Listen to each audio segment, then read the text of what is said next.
p.m.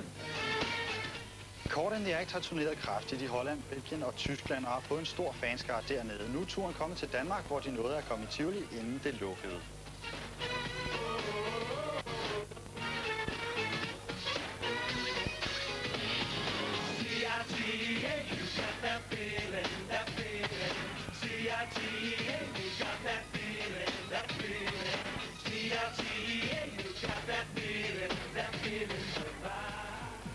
It all started, Bastian and Eloy, they had the idea a long time ago.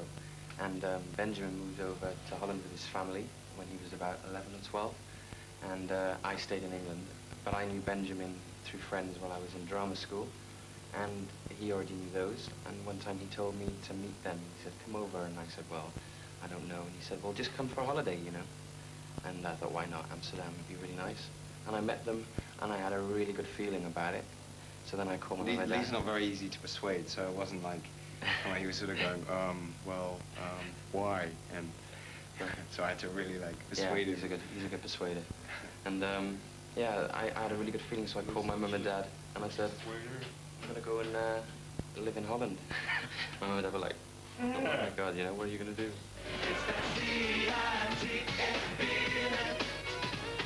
And, how old were you at that time? Yeah, I was 20. So now, I was about 20, something like that. And yeah, that was in '92, and that was before we had a manager or anything. And we started looking to see if anybody would want to like take us on, and it was really hard, you know. And then we were we got a manager, and he got us into some discos, and we were performing on tables, you know, like stages that were like the size of a table or something. With hardly anybody. Cigarettes thrown in your hair. Yeah, and stuff. straight. Beer all over the place. They didn't like you? They didn't like you? No, we were just starting out and...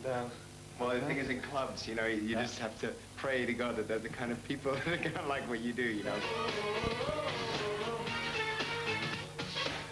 It was like the Blues Brothers, you know. They were a rock and roll band and they went to a country club, you know. It just didn't work. But we didn't have the fans. Besides that, it was pretty much the same situation.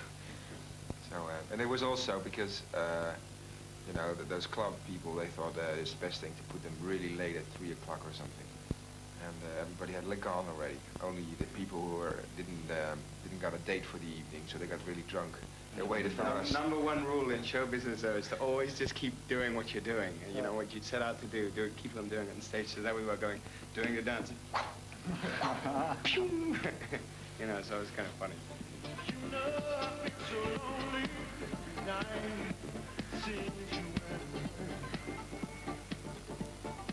Would you let me down at night? Is that the way you made, girl?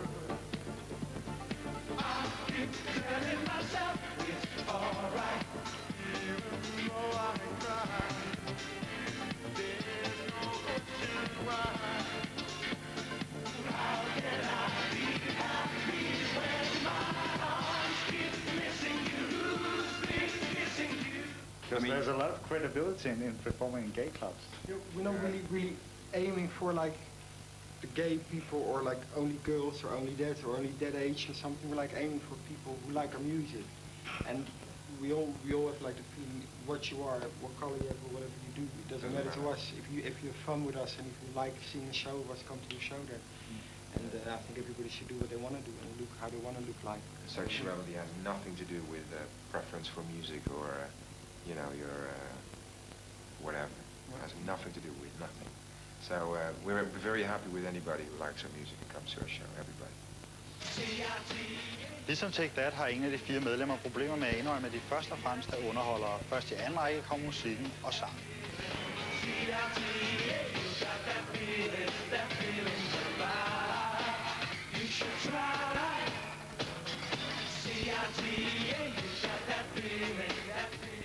We put the ideas in. That's the same with producing the album or producing the videos. You should also believe people.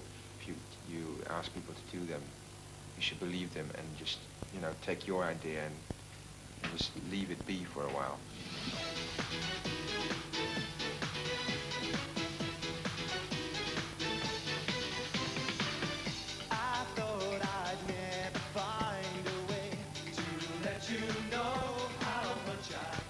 because we all have ideas, but we're mainly performers. So if you give your idea to a director or to a producer for an album or for a video, you should trust them. If you have seen their work they've done before, and if you ask somebody to make something for you, you should just give your idea and let them do their job.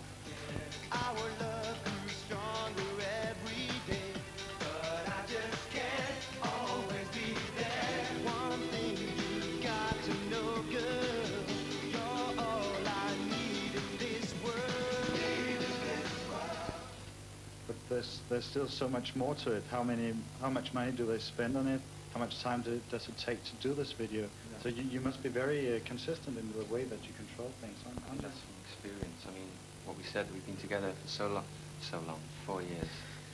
A lifetime. But I mean, it's like we've built up a lot of experience from that, from doing those clubs, those small clubs with hardly anybody there or people that didn't like it or whatever. You know, you learn to deal with it, and we've dealt with enough situations where things have gone wrong or whatever. You know, I don't know, the lights go off or the stage is broken in. We've even had a stage that's collapsed on us. Yeah, it felt People running on the That stage. was really fun. You know, and from that, I think you just build up a sort of, experience, so you know, like, obviously you do make mistakes, because we released singles that flopped, and we were like, they were our babies, you know, we made this song, and we were really happy with it, and then it released it, and nothing happened, and you're like, so you try again, you know. Don't walk away from me, I love you endlessly. I want to share my love, always and forever. Don't walk away. At the end of the second year, we started getting into the charts and everything. It was very exciting. And then after that, it just went boom, you know, in a lot of countries, and it really took off. And yeah, that was a fantastic feeling after such a long wait. Because I think if you have overnight success or whatever, how they say that, you know, and you release one single and it's like, boom, I don't think we would have been able to do what we're doing today as quickly, because we've had a long time to experience, you know, in a slow way. So it's, you know, you learn in that. Why don't you stop and turn around, follow your intuition, just think of who you're missing. Have you ever been on the point where you said, no more, I don't want to do it anymore? I think the Holiday, 2.5 years ago, we released our 4th single, and the 3rd single was a small hit in some countries, and the 4th single flopped in our own country. And then we went on a holiday, we were all like, you know, how long can we take this, and how long?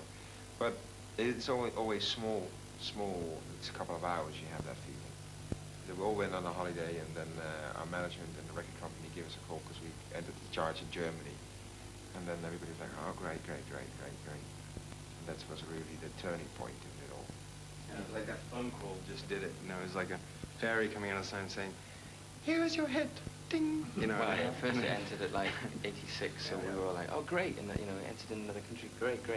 We were really happy, and then the next week I think it went to 83, and we were all like, oh, and it went higher. And then it made a huge Great. jump. Yeah, then it jumped like to something like 20, and I think the 4 of us needed therapy or something like, you know, after that, and then it just went really high, and then we that was when we made our first video as well. It was all like everything all of a sudden after 2 years of working, you know, trying hard, building up a growth of fans in our own country. It went from that to all of a sudden, bang, you know, and then rushing a video, and yeah. So in one way, some countries thought we were like overnight success until they found out about us, and then they realized that we weren't. But I